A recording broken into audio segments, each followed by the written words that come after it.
senzala, ecoou um canto forte na senzala. Líderes que marcaram história nas contribuições da cultura afro-brasileira.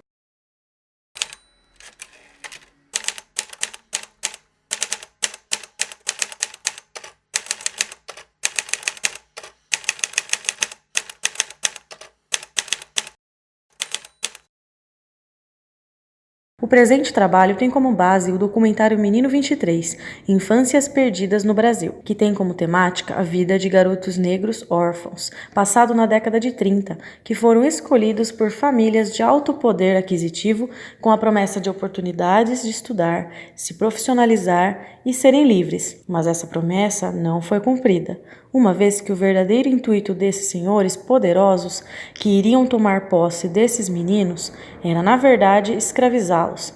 E foi isso que ocorreu naquela década em uma fazenda da família Rocha Miranda. Naquela época, mesmo com o fim da escravidão, algumas pessoas eram influenciadas a continuar com a ideologia eugenista que era promovido pelo movimento integralista, que seguia uma linha fascista e, paralelamente, haviam muitos apoiadores do nazismo, sendo o Brasil o segundo país com mais simpatizantes das ideias de Hitler.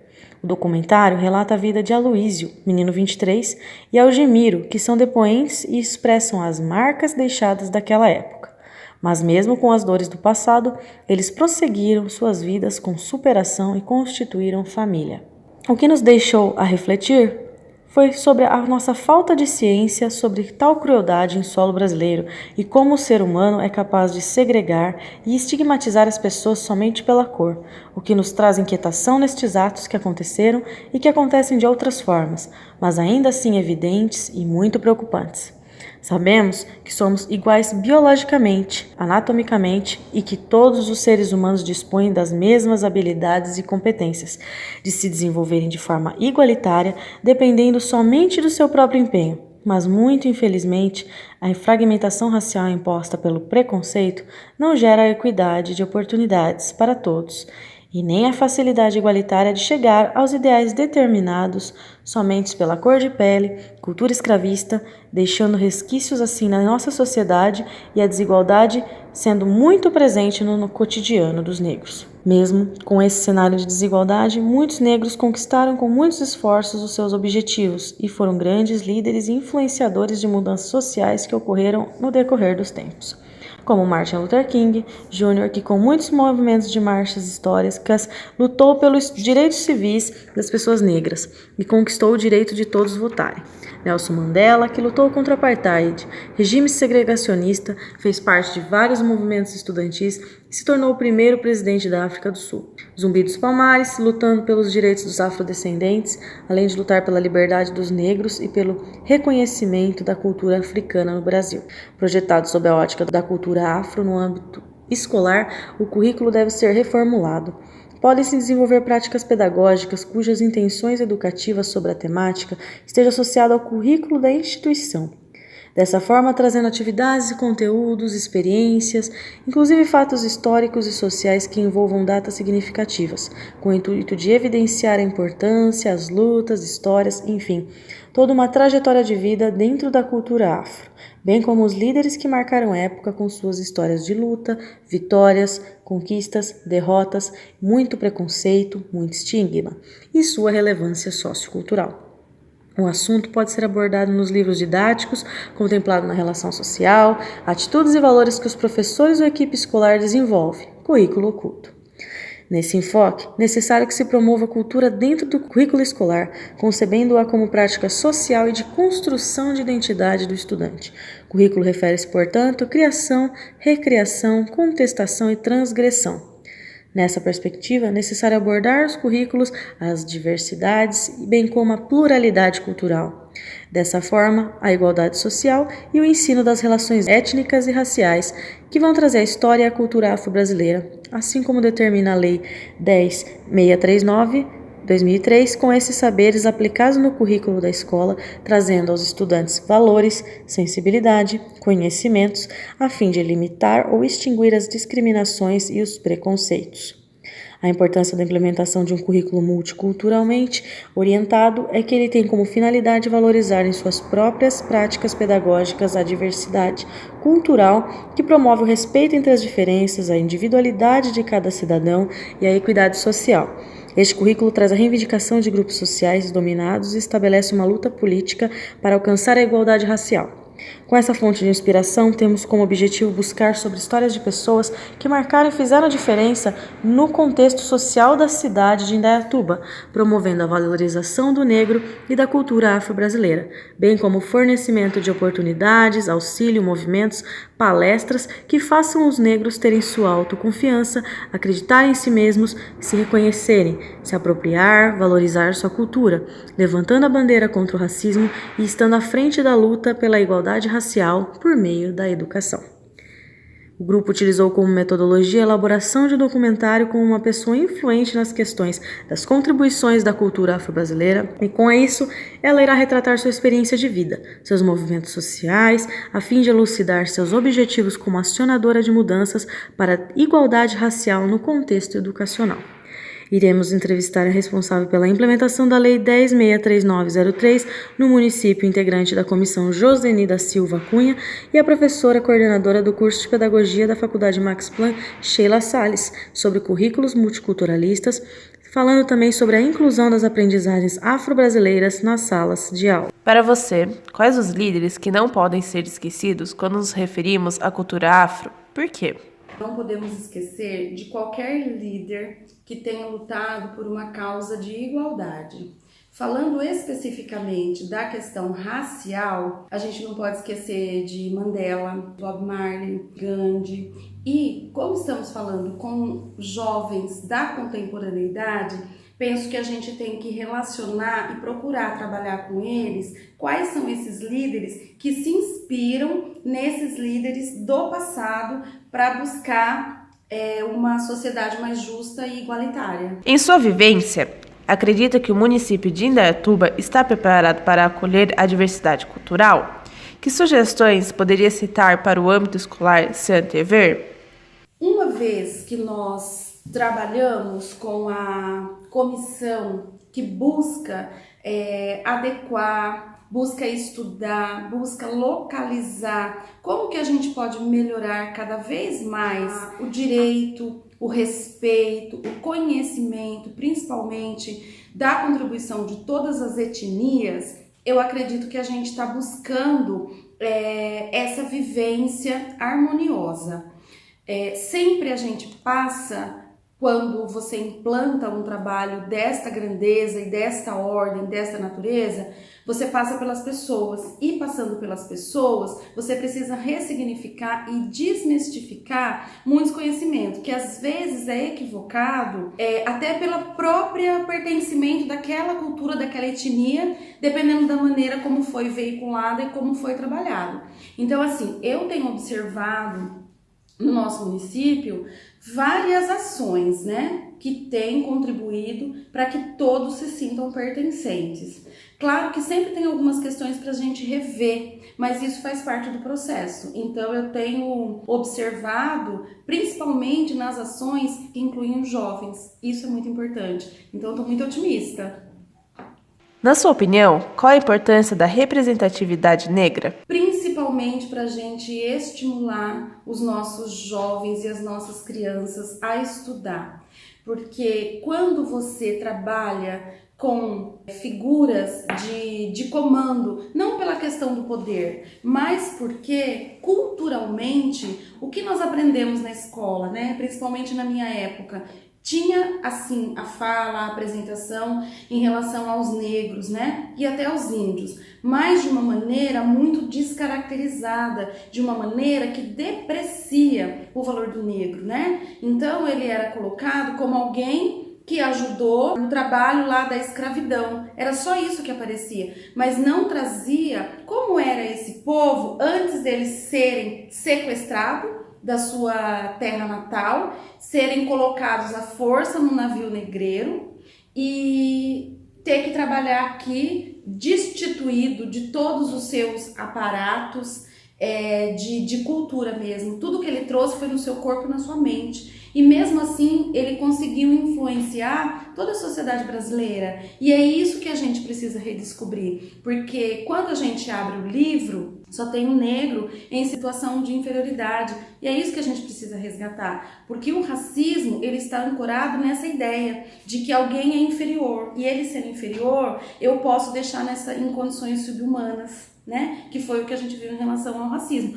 Mas isso não é só em relação ao negro, né? O que eu acho muito importante a gente ampliar é olhar para outras situações de outras pessoas, independente da etnia. Então, como a gente trata uma pessoa que tem uma necessidade educacional especial, como a gente trata a pessoa que está fora do padrão de beleza, como a gente trata a pessoa de uma outra etnia. Então, eu entendo que quando a gente faz esse trabalho, é a gente olhar como eu devo tratar o meu próximo. E isso é independente da cor da sua pele, independente da sua religião, independente da sua orientação sexual. Então, o trabalho com essa lei, ela amplia toda essa dimensão, que é o que a gente coloca na Constituição, né? Que é todos terem direitos resguardado na sua condição de ser humano. Então, acho que essa lei resgata tudo isso.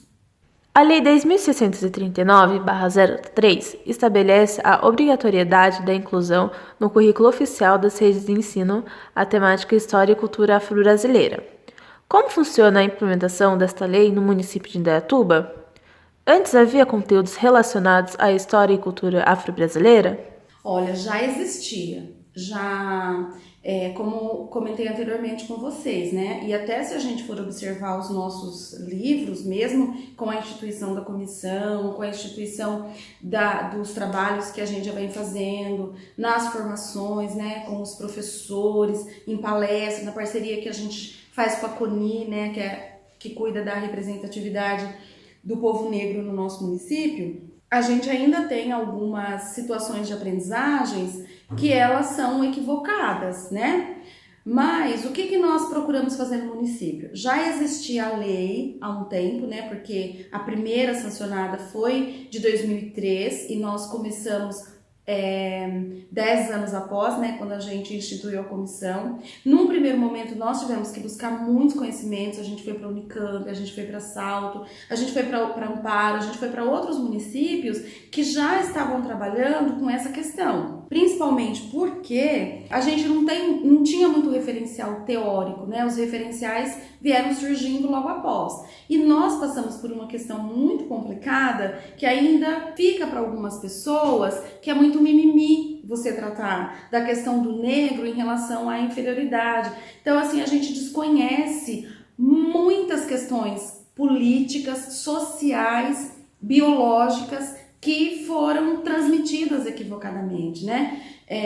Por exemplo, a gente não tem muito conhecimento que vocês trouxeram quando vocês estudaram o documentário do Menino 23, que é a questão da ligação do nazismo com a escravização aqui no nosso país. Então, olha quanto conhecimento a gente precisa resgatar e trazer para esses estudos, né? Então, pensando nisso, foi instituída a comissão, nós fizemos formações com os professores, nós fizemos palestras, trouxemos o professor José Dagoberto, que é uma referência para tratar desses assuntos, dessas formações. Trouxemos a Lucy Crispim, que é de Campinas, que também faz o trabalho da temática.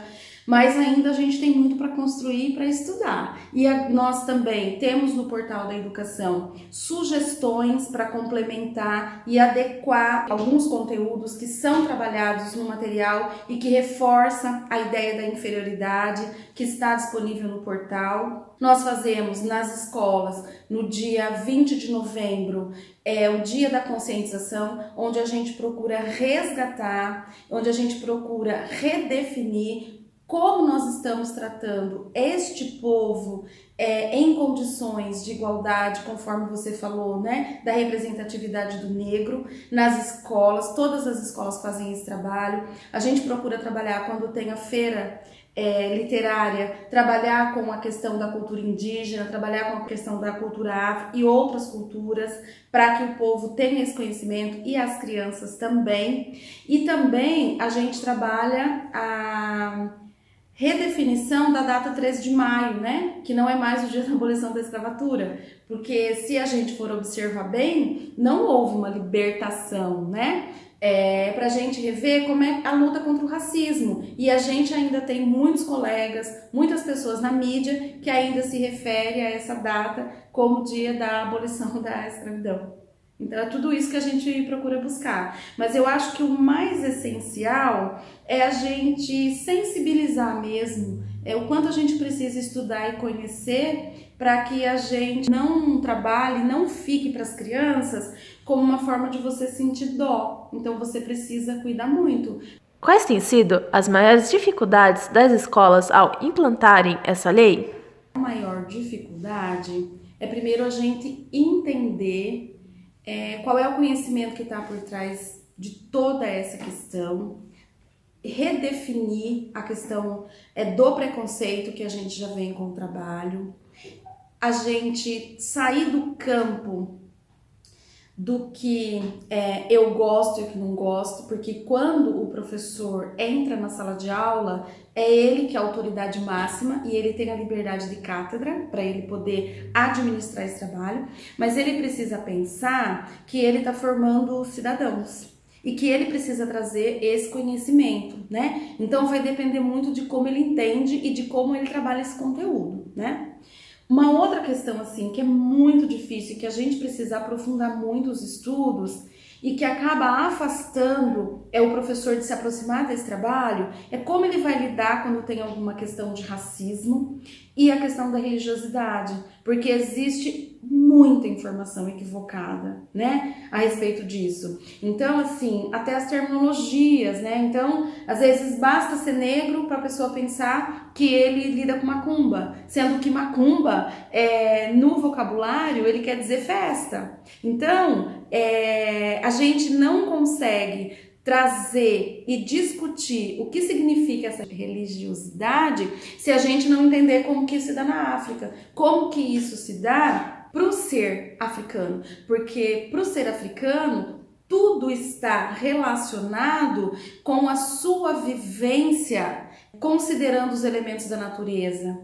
E aí tem toda essa formação, tem toda essa questão que traz para a religiosidade. Só que quando você vai fazer pesquisas das religiões africanas, a maioria das pessoas é da religião islamismo e cristianismo. Você não tem tanta prática da questão da religião de matriz africana como é compreendido aqui.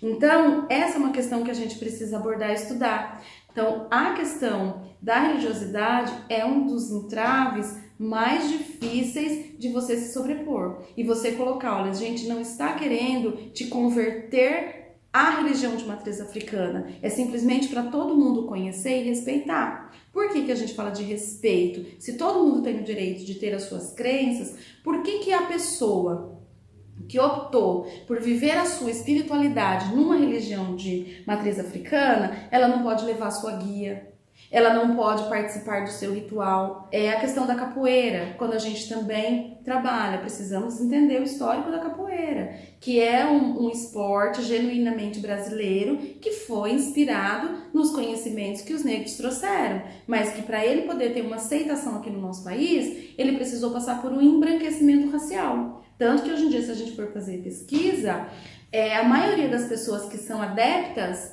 são pessoas brancas. Porque nós temos um grande número, né, de algumas pessoas que fazem parte de outras religiões e que entendem que os instrumentos, tambor, que é muito presente no ritual da prática religiosa do candomblé, utilizar o tambor. Só que as pessoas não conseguem distanciar que quando eu estou com o tambor lá no ritual, ele tem uma função. Quando eu estou com o tambor em uma outra prática, ele tem outra. Então é isso que a lei 11.645, né, antiga 10.639, faz a gente buscar. E isso é a gente conhecer a nossa cultura. E a gente conhecer a cultura de outros povos. Porque aí a gente vai conseguir observar e verificar semelhanças e diferenças.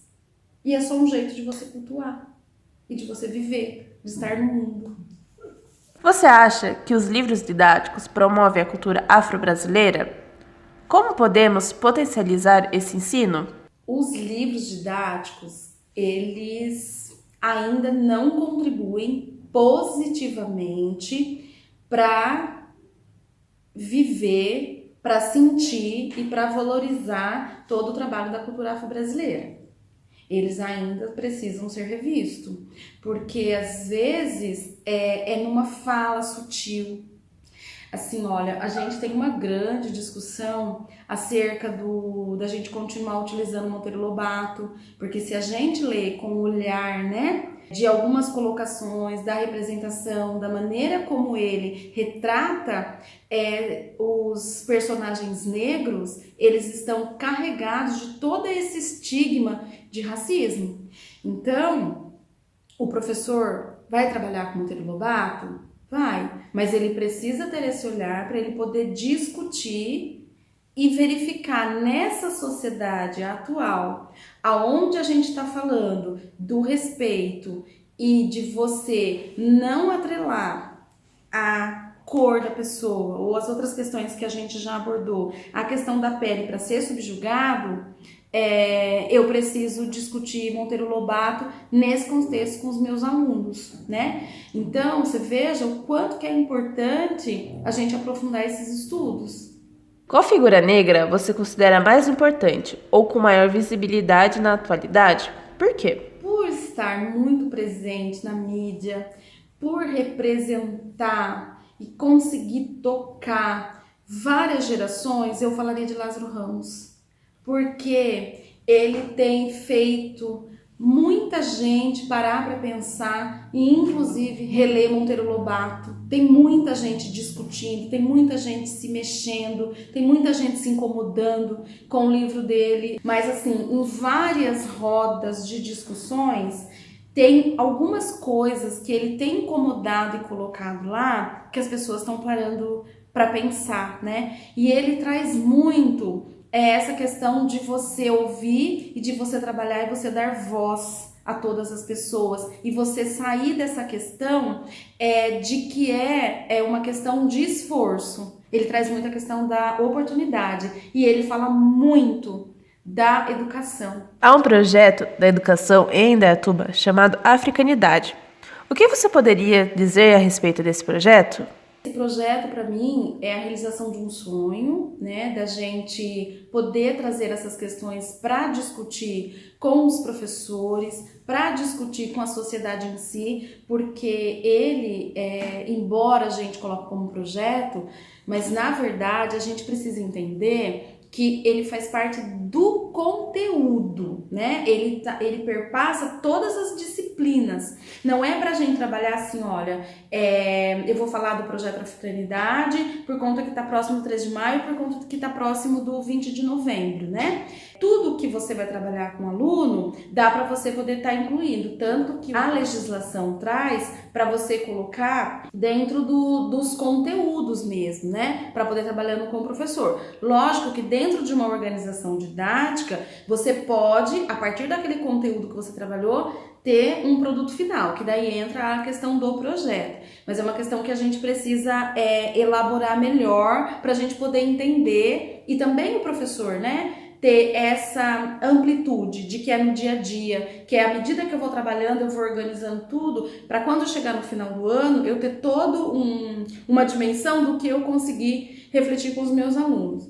Também porque ele coloca que não é só a escola, ele precisa sair da sala de aula, precisa sair dos muros da escola. Então nós fizemos algumas ações em parceria no Casarão do Pau Preto, nós fizemos parceria para informar também a comunidade no Bosque do Saber, a gente faz ações na Secretaria da Educação, a gente busca parceria, como falou, né, nas universidades que trabalham matemática, para que mais pessoas tenham essa conscientização. E para que a gente entenda que daqui a pouco a gente não precisa disso, que está todo mundo trabalhando com tanto respeito que se torna natural. Esse é o grande objetivo, né? E também que é para a gente fazer com que a gente não tenha, de maneira alguma, qualquer pessoa se sentir inferiorizada. Então, é esse o grande objetivo deste projeto, deste trabalho, com os conteúdos, saindo desta condição de projeto. Se eu quero fazer, se eu não quero fazer, né? Então, o grande objetivo é esse. Qual a importância dessa lei para o Brasil? Que resultados se esperam com o ensino de história e cultura africana e afro-brasileira aos jovens? A gente espera realmente um país onde todos tenham seus direitos garantidos, onde todos sejam vistos como cidadãos, onde nenhuma pessoa tenha que passar por isso, onde a gente consiga de fato concretizar o sonho do Martin Luther King, né? Que lutou muito por isso, que buscou que todas as pessoas fossem tratadas pela sua personalidade, por tudo que você tem de capacidade de construção para uma vida de igualdade para todos. Quando nós fizemos o primeiro trabalho, a primeira abordagem, né, o professor José Dagoberto disse que essa é a primeira lei de fato que retrata o Brasil como um país de república federativa, porque ele realmente procura levar o respeito de todas as pessoas. E mais do que a gente conhecer a lei, é a gente conhecer as diretrizes que foi descrito, elaborado pela professora Petrolínia, que é uma pessoa também que nós não podemos deixar de estudar e conhecer.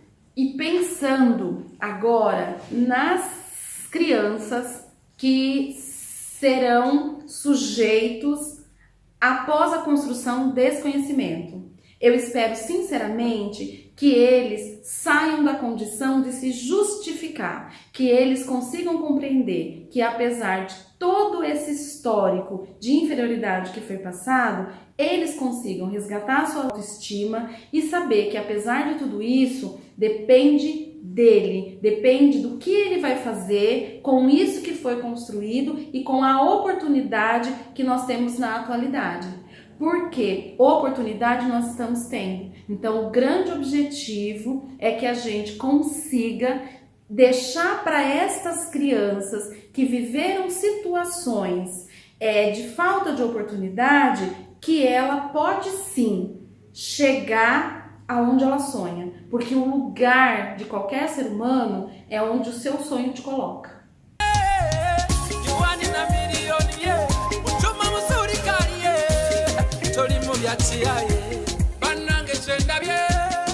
Os fatores sociais e socioeconômicos antigamente influenciavam na elaboração de um currículo multiculturalista, porém hoje estes aspectos já se mostram menos evidentes. Como você avalia os primeiros currículos escolares com os existentes hoje? Quais as melhorias mais significantes? A avaliação em si do currículo, eu considero a transformação dos currículos bastante positiva, no sentido de deixar um pouco aquelas características mais tradicionais de um currículo centrado apenas em conteúdos, conteudistas, incluindo outras experiências escolares que contribuem para a produção de conhecimento. Então, as transformações positivas é no sentido de envolver questões sociais, questões culturais no currículo, além dos conhecimentos de base. Com toda a sua experiência, a multiculturalidade é preservada nos currículos? Qual o papel do currículo oculto na determinação da preservação da pluralidade cultural? A questão da multiculturalidade, ela tem vindo com as transformações dos currículos. Não dá pra gente falar ainda que digamos, geral, que em todas as instituições, que todas as escolas já tem um currículo multicultural.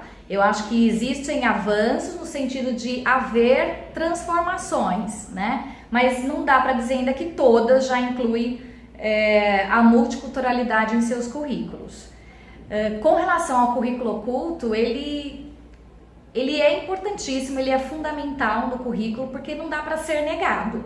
Independente do tipo de currículo, se ele envolve multiculturalidade ou não, se ele é um currículo crítico, pós-crítico ou mesmo tradicional, está embutido nele um currículo oculto. Porque o currículo oculto é aquilo que realmente acontece na sala de aula. Nas relações entre professor e aluno, entre aluno e aluno, no que se considera mais ou menos importante, na constituição do currículo em si, ao se fazer as escolhas de qual conteúdo incluir e qual conteúdo deixar de fora, está já embutido um currículo oculto, porque já está embutido concepções que são subjetivas de certa forma. A partir do currículo escolar, você acredita que os professores estão preparados para trabalhar com a diversidade cultural em sala? Quais as dificuldades que podem surgir? Bom, estar preparado é uma questão complicada, né? Eu acho que 100% ninguém nunca está preparado. Nós estamos em constante processo de transformação. Agora, pensando digamos, na classe docente geral, nos professores de forma geral, também eu diria que estamos em processo, né? Existe ainda uma geração de profissionais que estão atuando atualmente, que já estão atuando há muito tempo, que carregam muito aquela herança da escola tradicional e do currículo tradicional, que não envolvia a multiculturalidade e a diversidade. Então, nós vemos ainda na prática, na realidade, muitos docentes, muitos professores, por diversos motivos, às vezes por uma falta de abertura, às vezes por desconhecimento e às vezes por um certo comodismo e, portanto, não incluem nas suas práticas reais a aceitação e o respeito, o trabalho efetivo com a diversidade, né? Então, ainda existem muitos profissionais que trabalham como se todo mundo fosse igual, como se todos os alunos aprendessem da mesma forma, né? Então, nesse sentido, eu acho que a gente precisa realmente, vai levar um tempo maior para que as novas gerações assumam ou para que os profissionais que já estão há muito tempo atuando vão se desenvolvendo, buscando novos conhecimentos e novas práticas. Então, isso depende prioritariamente, na minha opinião, primeiro de uma abertura, de uma postura aberta a mudanças, a transformações. E em segundo, e não menos importante, na busca de novos conhecimentos. Então, eu acredito muito na formação inicial, então assim, nas novas gerações, que aí venham já com uma formação no sentido da diversidade, da multiculturalidade e também da formação continuada. Mas eu acredito assim, que a formação continuada, ela é fundamental, mas ela não gera transformações se o professor não tiver uma postura aberta à mudança. Sabemos que os negros brasileiros são herdeiros de prejuízos vinculados a um passado histórico e ainda sofrem preconceito devido a este passado. Como você analisa as políticas públicas existentes no que condiz às relações étnicos-raciais? Eu acho que já existem políticas bastante importantes, a própria obrigatoriedade do ensino da questão afro, né, da cultura afrodescendente e a formação da sociedade brasileira, as próprias leis referentes a cotas, independente de ser a favor ou contra essas leis, mas elas existem, né? Há necessidade de outras políticas? Eu acredito que sim, mas principalmente acho que a real necessidade ainda é colocar o que já tem de políticas públicas, de legislação, em prática. E aí eu retorno à questão anterior. É necessário transformação por parte dos docentes e isso precisa ter uma abertura do docente e busca de conhecimento. Porque a legislação só, na realidade, ela não garante essas novas práticas. Ela é um meio, sim, de incentivar, de estimular e até de exigir. Porém, precisa o professor, os profissionais buscarem conhecimento e estarem abertos a novas práticas, a transformações.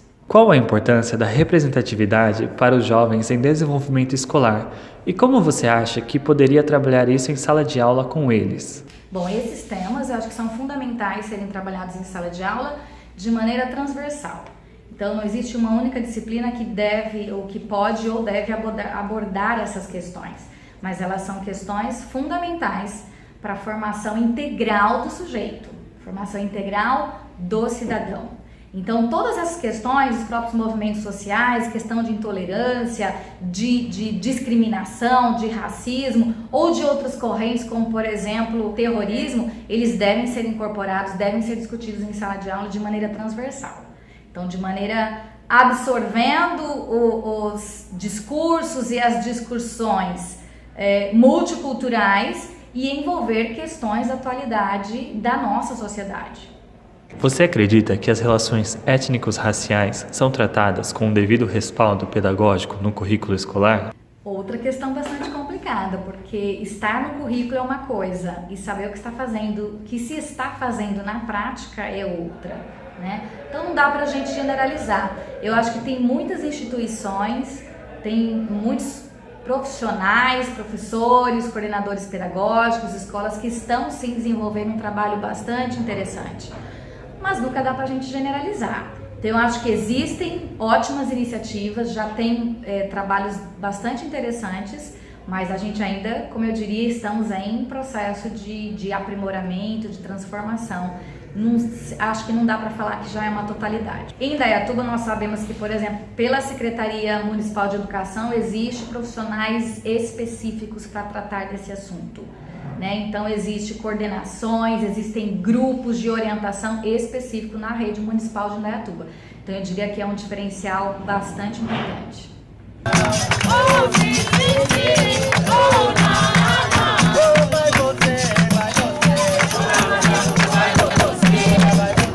Bom, eu gostaria de agradecer a oportunidade, principalmente porque toda vez que a gente entra em contato com outra pessoa, a gente tem possibilidade de aprender, né? E foi um aprendizado muito grande para mim ter sido convidada para apresentar para vocês, na prática, o que o município já tem feito pelos trabalhos. Eu tive a oportunidade de mostrar para vocês o que nós já temos de literatura, né, para poder buscar, o que nós temos de construção simbólica, que vem da cultura africana, que vem da cultura indígena, que está nas nossas raízes e que a gente precisa levar esse conhecimento, mas principalmente, né, por saber que a gente tem professores que estão se formando e que já estão saindo com esse conhecimento, porque nós temos colegas que já estão na ativa há muito tempo e que não tiveram a oportunidade de ter essa disciplina. Nós teremos, né, outros colegas que virão após vocês, né, em outras formações, mas que vocês já são essa semente, que vocês levem isso para a vida, porque quando a gente traz esse conhecimento, eu sempre digo, né, que nós trazemos isso como uma luz, e quando nós sabemos disso, a gente não pode se furtar o direito de não se mobilizar por qualquer situação que a gente viva de discriminação, né? Então, assim, a nossa discriminação, o nosso sentimento com o outro, ele se dá na ação, na questão do dia a dia.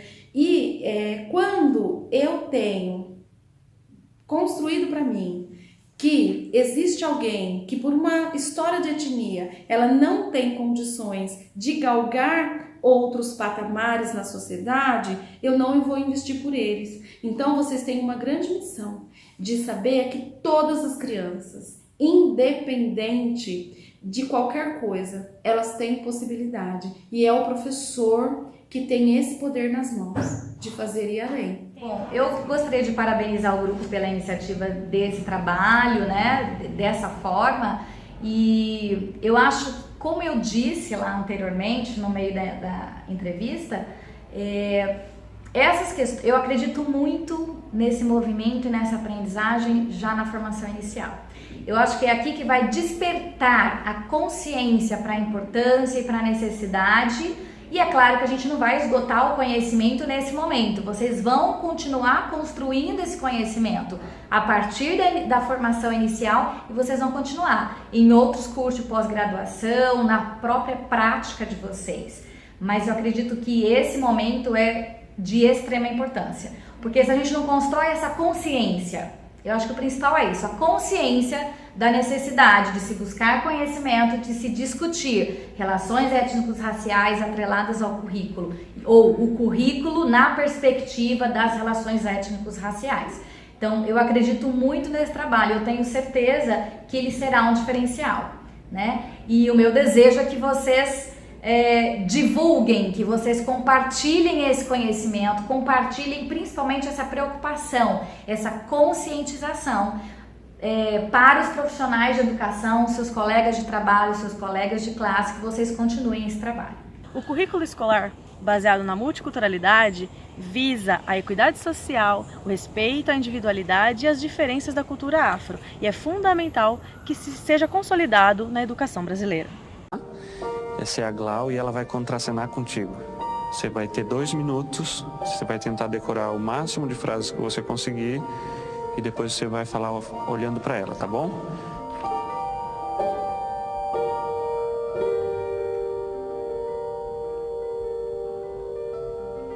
Agora você vai falar algumas frases olhando para ela, tá bom? Quando você quiser. Eu não gosto da sua cor. Eu não gosto de gente da sua cor. Seu cabelo é horrível. Seu cabelo parece uma esponja. Eu não consigo. Você vai dizer isso olhando para ela, tá bom? Eu não consigo. É uma cena.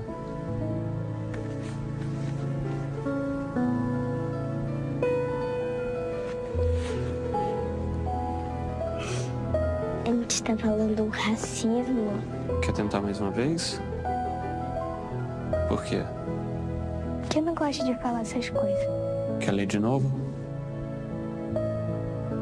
Por que não? Porque eu não acho certo. Errado? É que eu sou da mesma cor que ela. E eu já sofri bullying na escola. E eu também... Eu não gosto de falar isso para as pessoas. Eu me sinto mal. Como é que tu se sente dizendo isso pra ela? Eu sinto que eu tô sendo preconceituoso. Quem você acha que escreveu essas frases? Uma pessoa muito racista. Que acha que é melhor que todo mundo. Todo mundo é igual. Mas não percebem isso. E pra você, o que é preconceito? É você não respeitar as pessoas do jeito que a pessoa é. Preconceito é uma forma horrível de tratar as pessoas. Olha só, esses textos aí a gente tirou da internet, que pessoas reais falaram para outras pessoas, né? Você já viu em algum lugar essas frases, por exemplo? Na escola já. Já. Essa pessoa estava sentada num banco. Chegaram para ela dizendo: tu é negra, tu é horrível. Tu não deveria estar aqui. Você conhecia essa pessoa? Sim, porque essa pessoa era eu.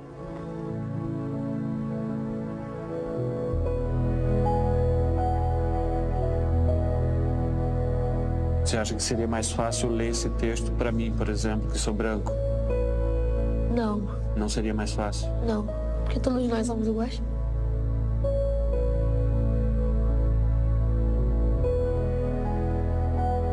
Ninguém nasce racista. Continue criança.